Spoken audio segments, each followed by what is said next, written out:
Gervonta Davis, is he an email champion for not fighting Devin Haney?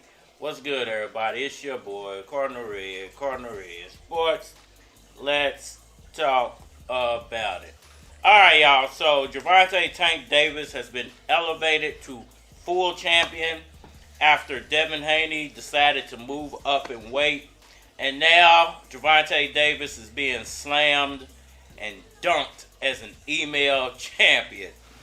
I just want to pose the question to the community, whether this is true or not, and give my 666 nickels for anybody left. That's the new thing, man. If somebody get a belt without fighting for it, that's what they call them. But Tank Ben stated he don't give a fuck about no belt. So it's like, what we gonna do? Like, right now, I'm realizing boxing, the belts is what you make it. You can give a fuck or not give a fuck. If you have that ability to fight around it, like Tank do, fight around it.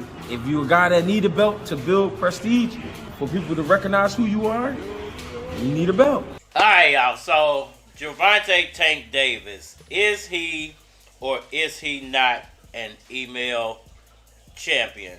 Well, you got to ask yourself a few questions. If Gervonta Davis is an email champion, whose fault exactly is that? Kids and their crazy dreams. Is it Devin Haney's fault for not sticking around for a Gervonta Davis fight, similar to what Earl Spence did? Because if Earl Spence would have just left the division and went to 154, you guys do realize that Terrence Bud Crawford would be the email undisputed champion right now, because they would have most likely handed him a majority of those belts, if not all of those belts. So if you're going to call one fighter an email champion, you got to call them all, anybody who's basically been given a title or who's won a title under conditions that were not the best fighting the best, an email champion. This is a big old frozen chunk of poopy. Here's another example. Terrence Crawford versus Jeff Horn. Everybody knows there was no competition in that Jeff Horn fight.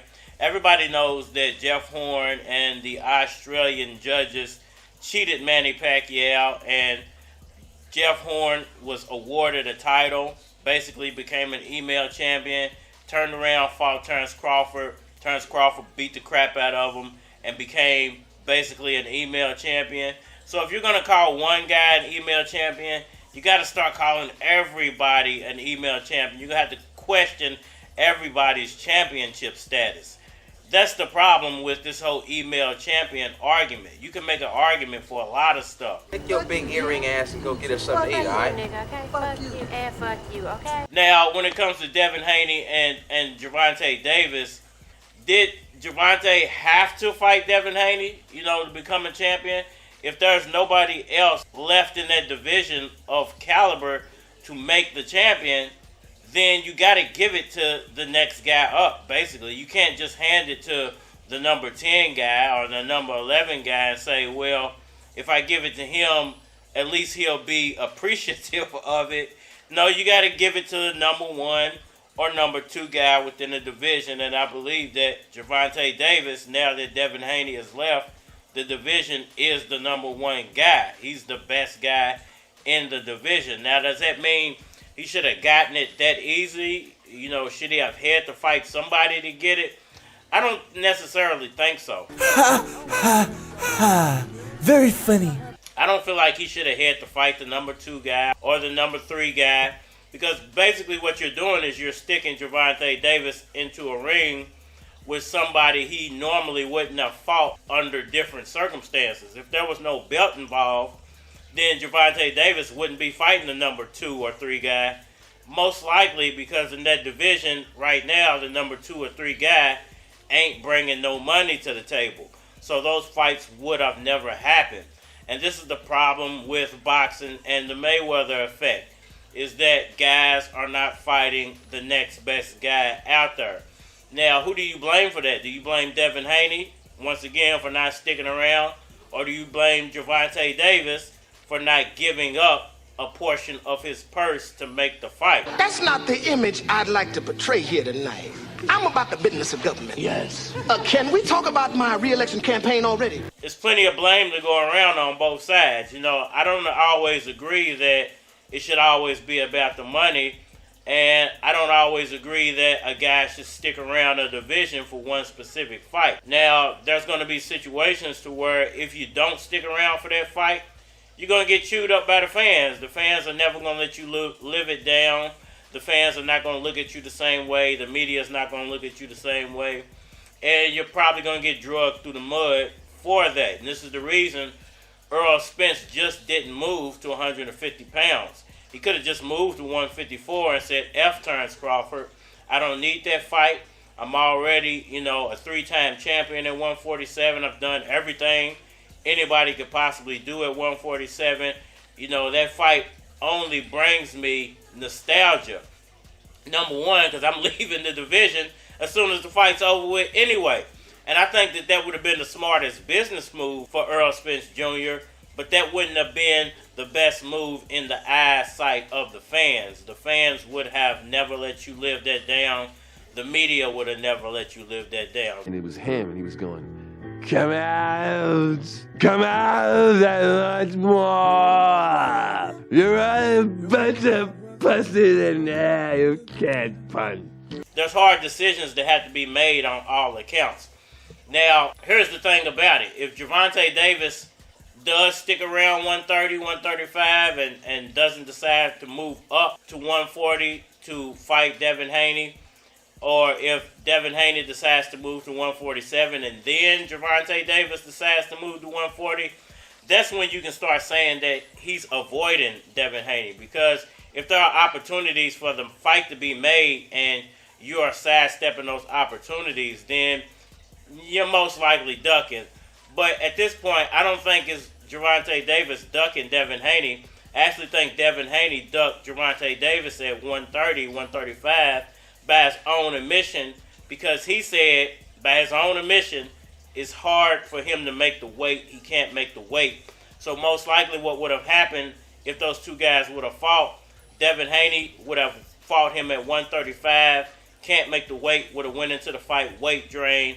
Gervonta Davis would have knocked him through the ropes. Devin Haney's career would be over at that point. Let me say something.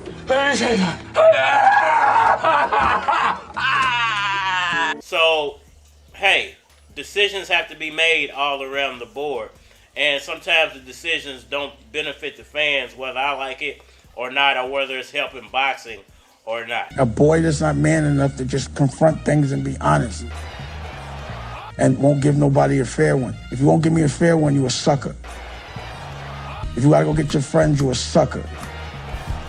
If you had to go conspire and have a meeting about me, you should look in the mirror and call yourself a sucker. And don't be mad at me for calling you a sucker. Be mad at yourself. What happens when people are dreaming, they don't hate. They're worried about their own dreams and they celebrate others that are dreaming. People that hate are people that don't have a dream. Who the fuck has time to hate when you want to be manifesting some fucking yachts and shit? I ain't got no time to be putting a visual of someone I don't like in my brain. To me, that's wild homo. Pause. Y'all let me know what y'all think about all that down in the comment section below. That like button for me. Sure. Subscribe. Holler at me on all social media platforms, Facebook, Instagram, YouTube, Twitter. But you're more than likely to get a response on the tubes, so holler at me over there. If you want to collabo, feature a product or your channel on my channel, feel free to hit my Gmail, because it is a flock of cards at gmail.com. And we are money. Baby, you a star without a platinum plaque. Big ego with the ass to match. Baby, let me take you out your habitat. Know you used to the ratchet. Let me introduce you to classic. Who chill like I can, chillin' like a sailboat on dry land. Enough about me, baby. What are your plans for the evening? Club about to close. What you doing when you leaving? You ain't liking weak tricks. Hating in the bathroom, trying to sneak this. They just mad at you cause they can't compete with a real damn piece. I hope she's a freak.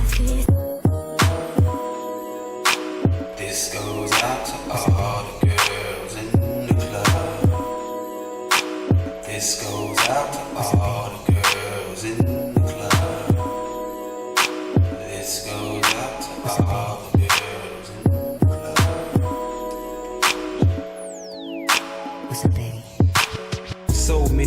bad chicks, I lost count. Hope I got one with me when I walk out. When I was walking in, she was checking me out. I was checking her too. My impression of you is a go-getter. Don't take shit from no nigga.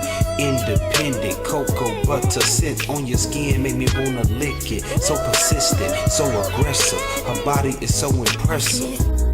We ain't gotta fuck, no pressure. But if we do, I split you in two, then get you together. Yes sir, yes sir, yes sir. This goes out to all the girls in the club. This goes out to all the girls in the club. This goes out to all the girls in the club. What's up, baby? So many bad chicks, I lost count. Hope I got one with me when I walk out. Already, you got her, I bald-headed, top all long-legged, I don't sweat it. See, all girls are beautiful, I love your soft skin. I'ma treat you good, but I'ma put that ass in the coffin. How often do you hear a nigga flies a lure at the bar sipping beer? Listen her, game cold Frigidaire. I know where you tryna go, let me get you there. My mission is clear, get the baddest bitch in her, then disappear.